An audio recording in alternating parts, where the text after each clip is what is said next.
Hello students, मैं रवि रंजन आप लोग का स्वागत करता हूं मैग्नेट ब्रेन्स हिंदी में, जो कि आपको प्रोवाइड करता है कंप्लीट वीडियो कोर्स, वो भी फ्री ऑफ कॉस्ट। और ऐसा नहीं एक चैप्टर या दो चैप्टर के बाद आपको कहा जाए भाई आपको कोर्स को परचेज करना पड़ेगा, ऐसा बिल्कुल भी नहीं है।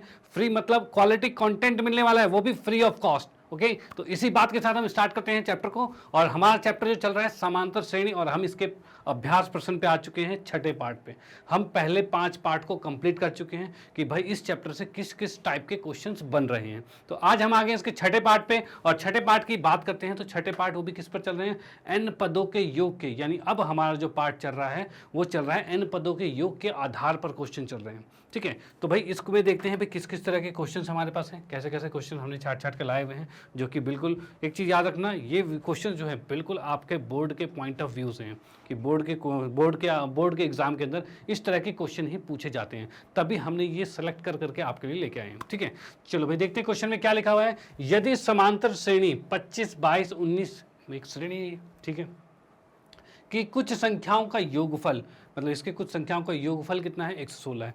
यानी इस क्वेश्चनों में, मतलब इस टाइप में क्या चीज़ होगा, तो इसमें आपको योग पहले से दे रखा होगा, योग पहले से दे रखा होगा, और निकालना क्या है? इसका अंतिम पद ज्ञात करना है। तो भाई इस क्वेश्चन में कहा है अंतिम पद ज्ञात करना है। तो पहले देखते हैं भाई क्या क्या चीज़ दे रखा है। तो इस समय बात करें तो इसमें हमारे पास है ए का मान है 25, डी का मान क्या है? तो 22 माइनस में 25 आएगा, यानी आ रहा है -3। चलो ठीक है, ए आ गया 25, डी आ गया -3। उसके बाद योगफल दे रखा है, मतलब एस एन, ये दे रखा है 116।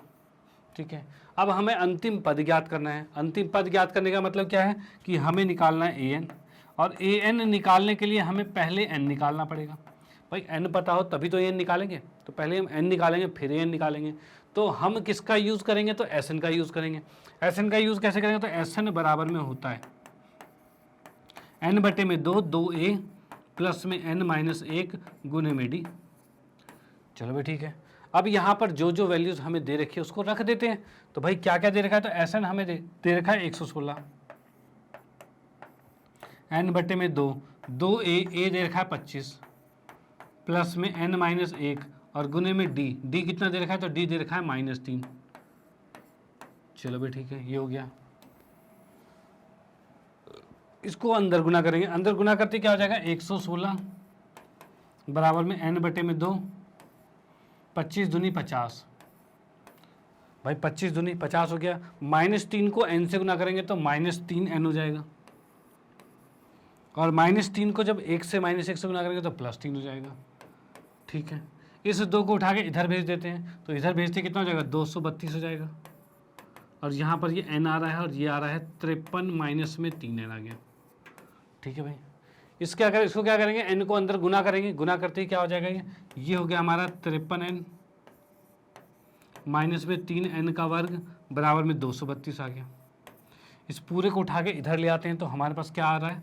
3n का वर्ग और -53n और प्लस में 232, भाई यही आएगा।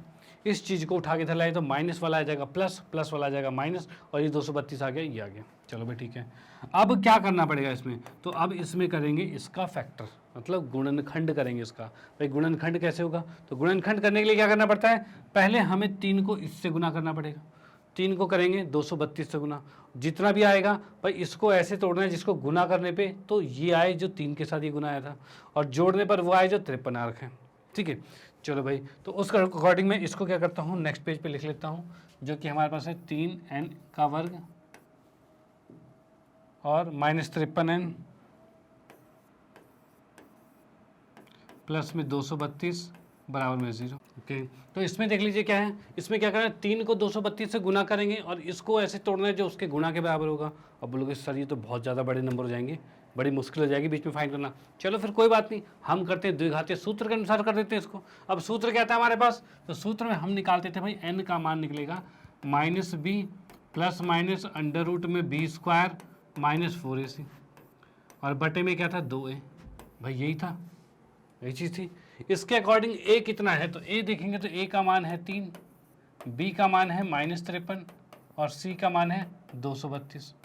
भाई ये तीन चीज़ें आपके पास है, इसको रख देंगे इसके अंदर, इस फॉर्मूले में रख देंगे। चलो रख के देख लेते हैं कितना आ रहा है। तो माइनस बी की बात करें तो माइनस में 53, ठीक है, प्लस माइनस में यहाँ पर देखें तो क्या आएगा बी स्क्वायर, मतलब -53 का वर्ग आएगा, माइनस में 4, ए कितना है 3 और सी कितना है 232। चलो भाई बहुत बढ़िया। और बटे में कितना आ रहा है तो 2 ए आ रहा है ए कितना है तो 3 आ रहा है, ठीक है। हमने क्या किया, ए बी सी का मान इस फॉर्मूले में रख दिया हमने। अब रख के भाई इसको सॉल्व भी कर लेते हैं। तो -53 माइनस माइनस +53 हो जाएगा, ठीक है, प्लस माइनस यहाँ पे रखा हमने, -53 का वर्ग कितना होगा, तो -53 का वर्ग मतलब 53 का वर्ग करना पड़ेगा। और 53 का वर्ग कैसे करते हैं, तो भाई मैंने ये चीज़ तुम्हें बता रखी है कि भाई 50 के नियरेस्ट वाले नंबर का वर्ग किस तरह से क्या आता है। तो हम देखेंगे 50 के नियरेस्ट वाले में क्या करते हैं, 25 याद रखते हैं, 3 ज़्यादा है तो 25 में 3 जोड़ा 28 हो जाएगा, ठीक है, और 3 का वर्ग 9 तो 0 लिख दिया, ठीक है भाई, इसका वर्ग यही आएगा, चेक कर लेना। उसके बाद 4 या 12 को इससे गुना करेंगे तो 12 दूनी 24 का 4 हासिल 2 और 12 दूनी 24 36, 36 2 38 का 8, 38 का 8 हासिल 3 और 12 दूनी 24, 24 और 3 27, ठीक है, ये आ गया, बटे में 6 आ गया, ठीक है। अब हम देख पा रहे हैं इसमें से इसको घटाएंगे तो आएगा 25, यानी हमारे पास ये आ रहा है 53 प्लस माइनस 25 बटे में 6, और इसको लिख सकते हैं हम 53 प्लस माइनस में 5 बटे में 6, ये आ गया। चलो भाई ठीक है 53 में 5 जोड़ेंगे तो भाई n का मान कितना आ रहा है, तो 53 में 5 जोड़ा तो कितना हो जाएगा 58, यह आएगा 58 बटे में 6, और 53 में 5 घटाएंगे तो कितना आ जाएगा भाई, ये आ जाएगा 48 बटे में 6, ठीक है। इसको अगर मैं काटता हूँ तो ये 3 आएगा और ये आएगा 29, यानी n का मान या फिर आ रहा है 29 बटे 3 या फिर n का मान आ रहा है 8। चलो भाई ठीक है। अब मुझे बताओ क्या n का मान दशमलव में हो सकता है, पॉइंट में हो सकता है, भाई ये कट तो नहीं रहा, मतलब पॉइंट में आएगा तो क्या ही हो सकता है, तो भाई नहीं हो सकता, n का मान यही होगा, यानी n का मान ये आ रहा है और ये वाला होगा गलत, ठीक है। तो हम यहाँ पर देख पा रहे हैं कि n का मान हमने निकाल लिया। तो यहाँ पर क्या है, इसने पूछा था भाई कि इसमें n का मान पहले निकालो, क्योंकि इसने पूछा हुआ है अंतिम पद याद करना है। तो अंतिम पद क्या होता है, तो पहले हम n का मान निकालेंगे तभी तो अंतिम पद आएगा। तो यहाँ से हम देख पा रहे हैं कि n का मान कितना आ गया है, 8 आ गया है। तो इसको हमने सॉल्व किया तो n का मान आ गया 8, ठीक है n का मान आ गया 8, ठीक है। अब इसने कहा है अंतिम पद, अब अगर उसमें पद ही 8 हैं तो अंतिम कौन सा पद होगा, तो 8वां पद अंतिम पद होगा। तो हम निकालेंगे a8 को, और a8 को कैसे लिखेंगे, तो a प्लस में 7d आएगा, ठीक है। और यहाँ से हम देख पा रहे हैं भाई a प्लस में 7d, a कितना है 25 और d कितना आ रहा है, तो d आ रहा है -3, तो -3 लिख दिया हमने, ठीक है। 25 में से 21 गया, 7 या 21 होगा, 25 में से 21 गया तो 4 बचेगा, भाई 4 आ गया, यानी a8 का मान कितना आ गया, 4 आ गया। यानी हम कह सकते हैं अंतिम पद जो आया है वो आया है 4, ठीक है। तो आप इसको नोट कर सकते हैं बिल्कुल, क्योंकि इसमें क्या चीज़ है, हमने यहाँ पर सॉल्यूशन करके n निकाला, n हमने दूसरे पेज पर निकाला है, यहाँ पर आप इसका स्क्रीनशॉट लेके n निकाल सकते हो, n मतलब इसको समझ सकते हो n कैसे निकाला है। और उसके बाद आप n को यहाँ रखोगे और यहाँ से a8 का मान निकाला जो कि आ रखा हमारे पास 4, ठीक है। चलो भाई इसको नोट कर लो, फिर आते हैं हम नेक्स्ट क्वेश्चन पे।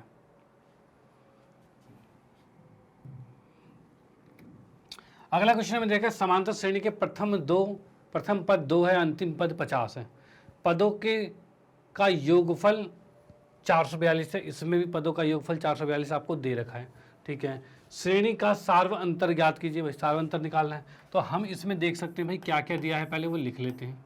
तो प्रथम पद यानी a का मान 2 है, अंतिम पद मतलब an का मान 50 है, ठीक है।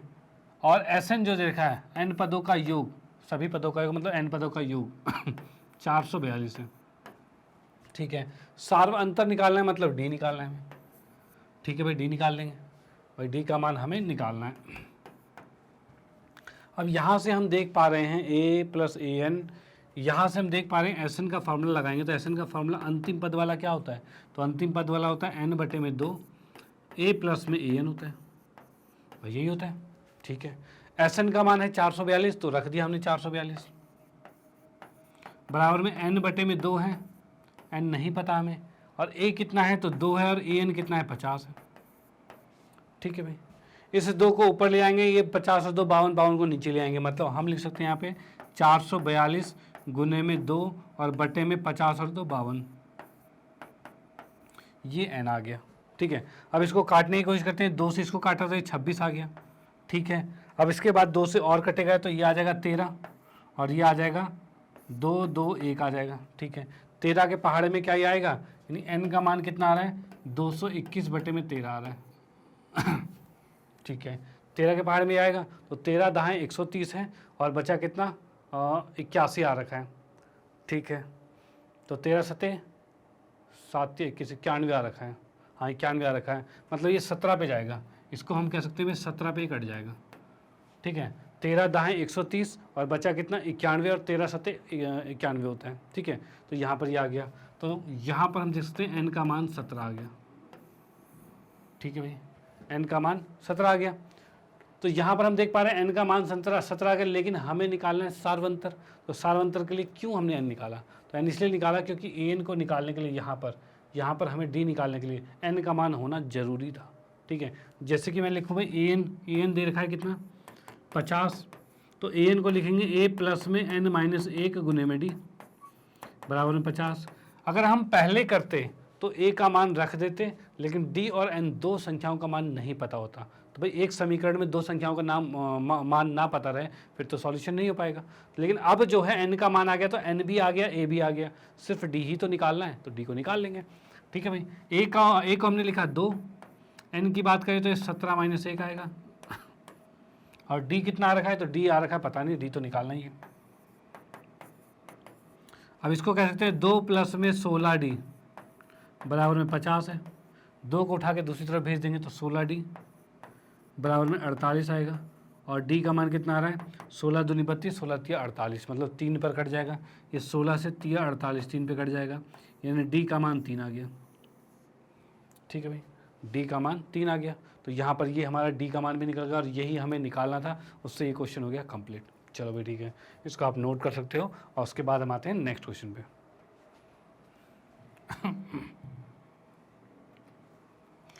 अगला क्वेश्चन दे रखा है, यदि एक समांतर श्रेणी के 7 पदों का योग 49 है, मतलब क्वेश्चन में हमें जो दे रखा है वो पहले लिख लेते हैं कि भाई 7 पदों का योग 49 है, 17 पदों का योग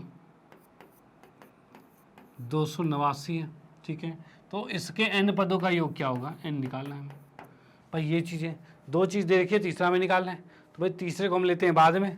पहले दोनों को हल कर लेते हैं। S7 की बात करें तो क्या आएगा 7 बटे में 2, 2a प्लस में 6d ये आ रखा है 49, ये चीज़ आ जाएगा। ठीक है भाई, अब इसमें देख सकते हैं क्या 2a प्लस में 6d बराबर में 49, नीचे 2 है ऊपर जाके गुना हो जाएगा 2, और नीचे ऊपर 7 है वो नीचे आके 7 हो जाएगा, 7 से इसको काटेंगे 7 7 49 हो जाएगा। ठीक है, अब इसको लिखा जा सकता है 2a प्लस में 6d बराबर में 7 दूनी 14, ये आ गया पहला समीकरण। ठीक है, चलो भाई दूसरे की बात करते हैं, S17 को निकालेंगे। S17 क्या होगा 17 बटे में 2, 2a प्लस में 16d, और ये बराबर है 289 के, ये बराबर किसके 289 के बराबर है। 17 से हमने इसको काटा तो 17 से 17 पे कट जाएगा, और 2 से 17 को गुना हो जाएगा, 17 दूनी 34, यानी यहाँ पर हो जाएगा 2a प्लस में 16d बराबर में 17 दूनी 34 आ जाएगा। ठीक है, तो हम देख पा रहे हैं यहाँ पर दो समीकरण हमारे सामने आ चुकी है। ठीक है भाई, दो समीकरण आ चुका है, तो इसको हम कर लेते हैं हल, इसको करा इरेज। समीकरण दो कौन सा है, हम इसमें लिख लेते हैं समीकरण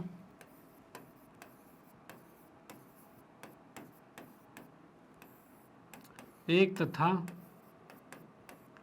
दो के अनुसार।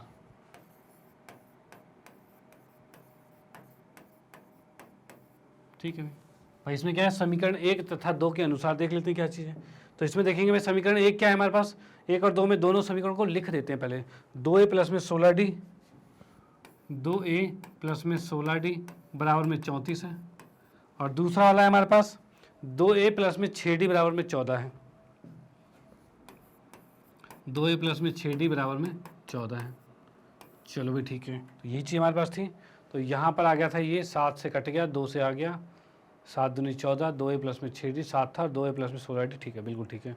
अब इसको कर लेते हैं सॉल्व करेंगे। 2a में से 2a कट गया भाई, 16 में से 6 गया, 10d बचा, और 34 में से 14 गया, 20 बचा। यानी हम कह सकते हैं डी का मान यहाँ से 2 आ जाएगा भाई। 10 नीचे भाग में जाएगा, 2 आ जाएगा, तो भाई डी का मान तो 2 आ गया। इस 2 के मान को हम समीकरण 1 में रख देते हैं। तो डी के मान को, अच्छा क्या क्या चीज़ दे रखा था हमें यहाँ पे कुछ भी नहीं दे रखा था, हमें ए और डी निकालना था। ठीक है, तो डी के मान को समीकरण 1 में रखने पर भाई डी के मान को क्या करें, समीकरण 1 में रख देंगे। 1 में रखने का मतलब क्या है, ये हमारे पास आ रहा है 2a प्लस में 6 गुने में 2 बराबर में 34 आ गया। ठीक है, अब यहाँ पे 6 दूनी 12 है, 12 को ले आकर दूसरी तरफ माइनस कर देंगे, यानी कि 2a बराबर में 34 माइनस में 12 आ जाएगा। और यहाँ पर लिखेंगे 2a बराबर में 22 आ जाएगा। 22 में से घटेगा तो 22 ही आएगा। और यहाँ से हम देख पा रहे हैं a का मान कितना आ गया, तो a का मान आ जाएगा 11। भाई 2 से जब भाग होगा तो a का मान 11 ही आ जाएगा। चलो भाई ठीक है, अब हमें फाइनली निकालना क्या था, हमें निकालना था n पदों का योग निकालना था। तो n पदों का योग मतलब एस एन निकालना है हमें भाई, एस एन निकालना है। और एस एन क्या होता है हमारे पास, तो एस एन होता है n बटे में 2, 2a प्लस में n माइनस 1 गुने में डी। भाई यही होता था। अब n का मान कितना है, तो n का मान तो नहीं पता, n ही पद तो है, n पद निकालें तो बाकी जो मान है वो रख देते हैं। तो यहाँ पर क्या है, तो ये आ जाएगा n बटे में 2, 2a कितना है हमारे पास, तो a है 11 प्लस में n माइनस 1 गुने में डी, डी कितना है हमारे पास, तो डी है 2।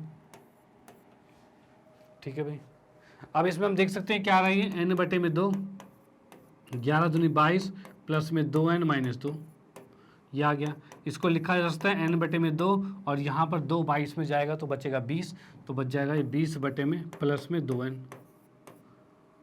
अब यहाँ से 2 से हम क्या कर सकते हैं, इसमें से 2 कॉमन लेके काट सकते हैं, या फिर इस दोनों को इन दोनों के नीचे 2 कर सकते हैं। 2 से जब इन दोनों के नीचे करेंगे तो क्या हो जाएगा, देखो मैं यहाँ पर क्या कर सकता हूँ, इस 2 को उठा के इन दोनों के नीचे 2 लिख सकता हूँ।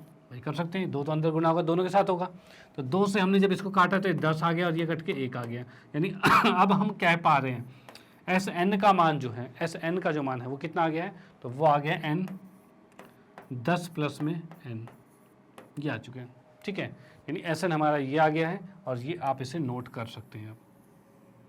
ये आपका आंसर आ चुका है। ठीक है, तो क्वेश्चन में क्या था, हमें 7वां पद दे रखा था, सॉरी 7 पदों का योग दे रखा था, 17 पदों का योग दे रखा था। इन दोनों से हमने समीकरण बनाई, और उन दोनों समीकरण को किया हल करके हमने ए और डी निकाला, और उसके बाद n पदों का योग कहा था उसमें रख दिया हमने, और आंसर हमारा आ गया। ठीक है, तो कोई मुश्किल वाली बात नहीं है, बस आपको थोड़ी सी कैलकुलेशन आनी चाहिए, जोड़ना घटाना गुना भाग आना चाहिए बस। ठीक है, बाकी इसमें कुछ नहीं है। चलो भाई, इसको स्क्रीनशॉट ले लीजिए, इसका भी और इसका भी, और उसके बाद हम आते हैं नेक्स्ट क्वेश्चन पे।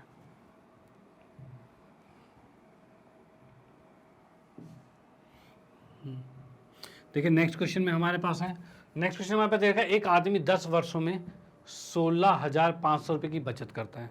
चलो भाई अच्छी बात है, 10 वर्षों में इतनी बचत कर रहा है। यदि वह प्रथम वर्ष के पश्चात प्रत्येक वर्ष में पिछले वर्ष की अपेक्षा 100 रुपये अधिक बचत करता है, मतलब पहले में कुछ बचत कर रहा है, उसके अगले में 100 रुपये और ज़्यादा बचत कर रहा है, उसके अगले में 100 रुपये और ज़्यादा बचत कर रहा है, यानी क्या हो रहा है, अंतर कितना आ रहा है, तो अंतर आ रहा है 100 रुपये का।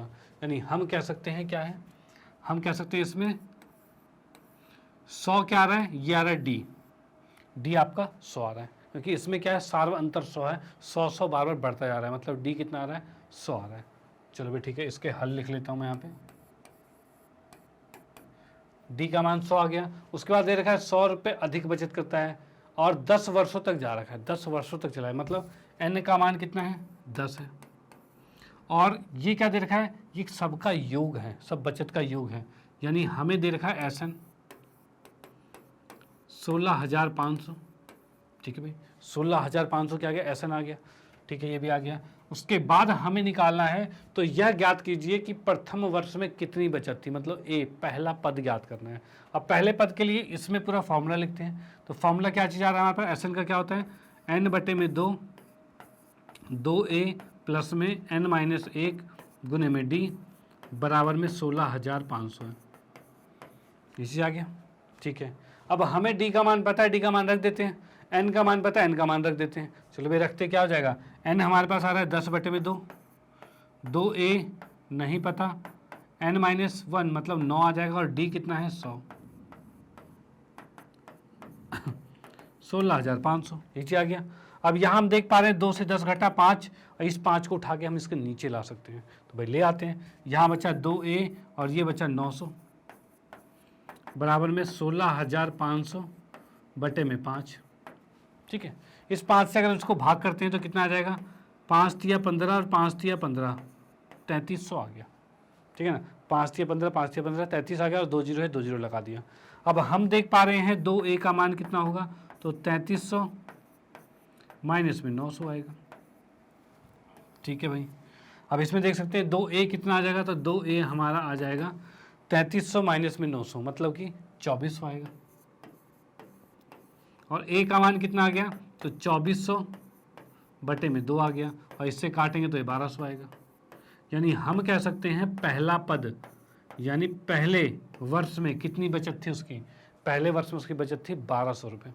अगले वर्ष कितनी होगी, तो 100 रुपये बढ़ जाएगा 1300 रुपये, अगले वर्ष 1400 रुपये, इस तरह से बढ़ते बढ़ते इसने 10 वर्ष तक किया, तब जाकर 16,500 आ गया।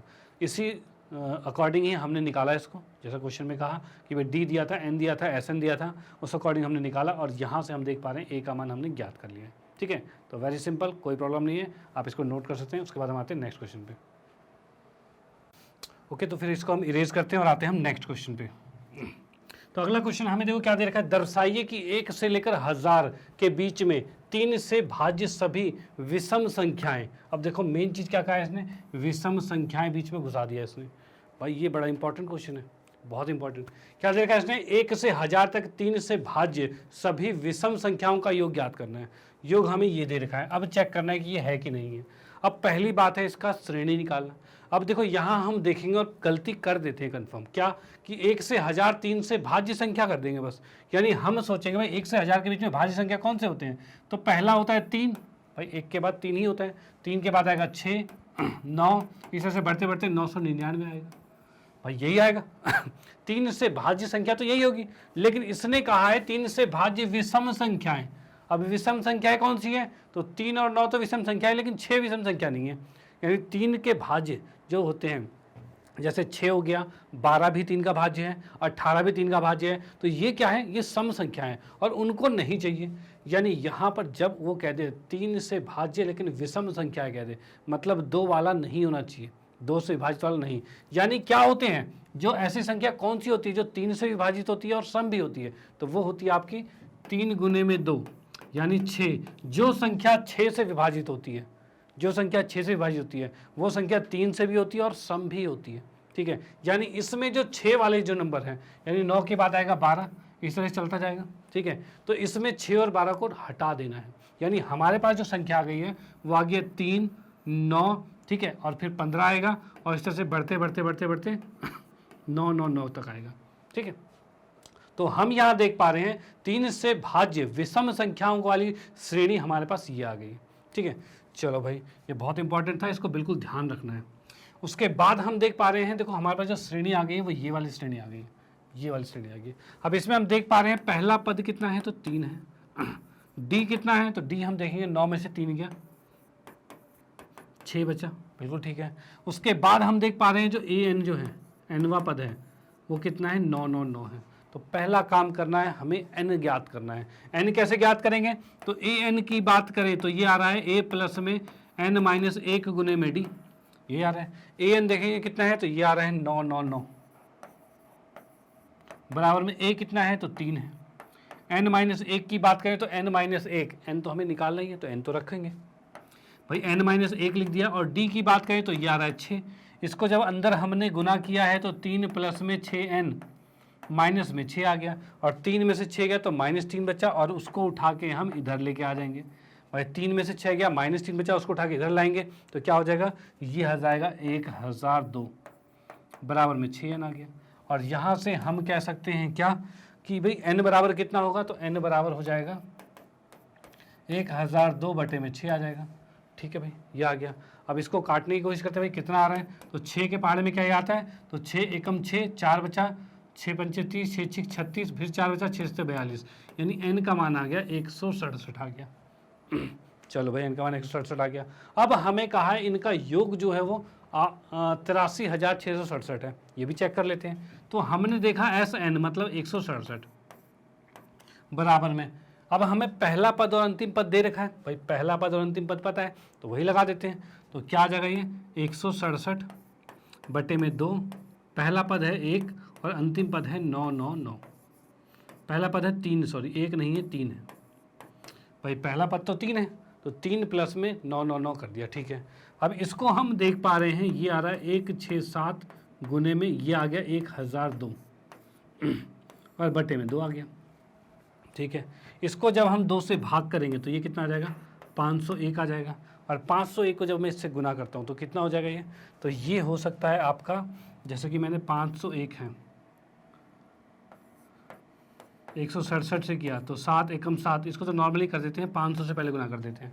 500 से गुना करेंगे तो कितना आएगा, तो इसको सीधे करते हैं, 167 को हमने 5 से किया तो ये आ जाएगा 7 पंचे 35 का 3, 6 पंचे 30 और 30 और 3 33 और 5 एकम 5 और 3 8, ये आ गया। और जीरो कितने हैं, 2 भाई, 500 से गुना किया तो इतना आएगा। ठीक है, और हमें 101 एक और चाहिए तो 167 और जोड़ देते हैं इसमें, तो 7 आ जाएगा, 6 आ जाएगा, 6 आ जाएगा, 3 आ जाएगा, 8 आ जाएगा। मतलब यहाँ हम देख पा रहे हैं इसका गुना कितना आ रहा है, इसका गुना आ रहा है हमारे पास 8 3 6 6 7। क्या यही आंसर दिया हुआ था, क्या यही आंसर दे रखा है 8 3 6 6 7, तो बिल्कुल सही भाई, यही आंसर दे रखा है। ठीक है, तो यहाँ पर सबसे बड़ी डिफिकल्टी कहाँ आने वाली थी, तो यहाँ आने वाली थी ये श्रेणी बनाने में। तो इस चीज़ को भी ध्यान में रखना है कि क्वेश्चन बोल क्या रहा है।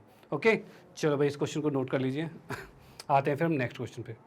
नेक्स्ट तो देख लेते हैं इसमें, नहीं आज के टाइप में, आज ये जो हमारा टाइप 6 है, टाइप के 6 टाइप के क्वेश्चन आज हो गए हैं यहाँ पर कंप्लीट। तो यहाँ पर हमने 6 टाइप के क्वेश्चन को कंप्लीट कर लिया है और इसके अगले टाइप के क्वेश्चन हम नेक्स्ट वीडियो में कंप्लीट करेंगे। तो यहाँ पे एक चीज़ याद रखना, ये जो मैं टाइप्स आपको बता रहा हूँ, ये हर एक टाइप के अलग अलग क्वेश्चन हो रहे हैं जो कि आपके बोर्ड के पेपर में पूछे गए हैं। यानी आपको बिल्कुल कहते हैं ना, इस चीज़ को प्रैक्टिस करनी ही करनी है। ठीक है ना, प्रैक्टिस करनी है कि आपका एक नंबर भी ना कटे। तो साथ में जुड़े रहिए, नंबर तो एक भी नहीं कटे देंगे हम। ठीक है, चलो भाई, बाकी मैं आप लोगों को बताना चाहता हूँ मैग्नेट ब्रेन के बारे में। मैग्नेट ब्रेन एक ऐसा प्लेटफॉर्म है जहाँ पर आपको मिलती है 100% फ्री एजुकेशन KG से लेकर 12th क्लास तक के लिए। और इसकी बहुत सारी वीडियो जैसे कि आप लोगों ने देखा है कि यूट्यूब पर अवेलेबल है, लेकिन कुछ लोगों के कमेंट आता है कि हमें सिस्टमेटिक तरीके से नहीं मिल पाती। उसके लिए आप आइए मैग्नेट ब्रेन की वेबसाइट पे, जो कि है www.magnetbrain.com। इसको आप गूगल पे सर्च करके या फिर डायरेक्टली भी आप पुट कर सकते हो। और उसको जैसे ही लॉगिन करोगे तो आपके सामने कुछ ऐसा इंटरफेस आएगा। इसमें आप फ्री रजिस्ट्रेशन कर सकते हो, कोई प्रॉब्लम आती, कोई चार्ज नहीं, किसी चीज़ का कोई चार्ज नहीं है और सारा क्वालिटी कंटेंट मिलने वाला है आपको। ठीक है, जैसे ही आप यहाँ पे क्लिक करोगे, यहाँ पर आपके सामने दिख जाएगा भाई Hindi medium, English medium, NTS, olympiad, सारे हर चीज़ तरह के आपके पास यहाँ पर लेक्चर प्रोवाइड किए जाते हैं। तो यहाँ पर सब जब सारी चीज़ें हैं तो आप सारी पढ़ाई यहाँ पर कर सकते हो, वो भी क्वालिटी कंटेंट, सारे एक्सपर्ट आपको पढ़ाते हैं। ठीक है, चलो भाई, तो इसमें जैसे कि मैं आपको बताना चाहूँगा, जैसे ही आपने हिंदी मीडियम पे क्लिक किया, हिंदी मीडियम में क्लिक करते हिंदी मीडियम के सारे टीचर्स आपके सामने इस तरह से अवेलेबल हो जाएंगे। यानी मैं नेक्स्ट कहूँ तो इस तरह से अवेलेबल हो जाएंगे और आपको उसमें कोई भी वीडियो जैसे आप 10th क्लास में पढ़ते हैं तो मेरी वीडियो पे वॉच नाउ पे क्लिक करोगे, वॉच नाउ पे क्लिक करते के साथ ऐसे कुछ वीडियो सारे के सारे टॉपिक आपके सामने आ जाएंगे। जिस भी टॉपिक पे आपको प्रॉब्लम है, जो भी टॉपिक आपको पढ़ना है, आप बस उस टॉपिक पे क्लिक करिए और क्लिक करते के साथ आपके सामने ये वीडियो स्टार्ट हो जाएगी। कोई प्रॉब्लम नहीं, बिल्कुल इजी मेथड है, आराम से आप कर सकते हैं और इसका पूरा फ़ायदा उठा सकते हैं। और आप ही क्या, आप इस चीज़ को अपने दोस्तों में, जो फ्रेंड सर्कल आपका है या फिर कहा जाए क्लासमेट्स हैं या रिलेटिव्स हैं, जो भी KG से 12th क्लास तक के लिए, सबको आप ये चीज़ें सजेस्ट कर सकते हैं जिससे कि उनका भी फ़ायदा हो। ठीक है, चलो भाई, और बाकी मैं आप लोगों को बताना चाहूँगी मैग्नेट ब्रेन हिंदी मीडियम के साथ भी अवेलेबल है, 6ठी से 12वीं क्लास तक के लिए, वो भी 100% मुफ्त, कोई चार्ज नहीं। ठीक है, तो इसी बात के साथ आपको बताना चाहूँ कि अगर आपको ये वीडियो अच्छी लगती है तो इसे लाइक कीजिए, न्यू है तो सब्सक्राइब कीजिए और शेयर तो आप करते रहिए। Okay, bye, thank you.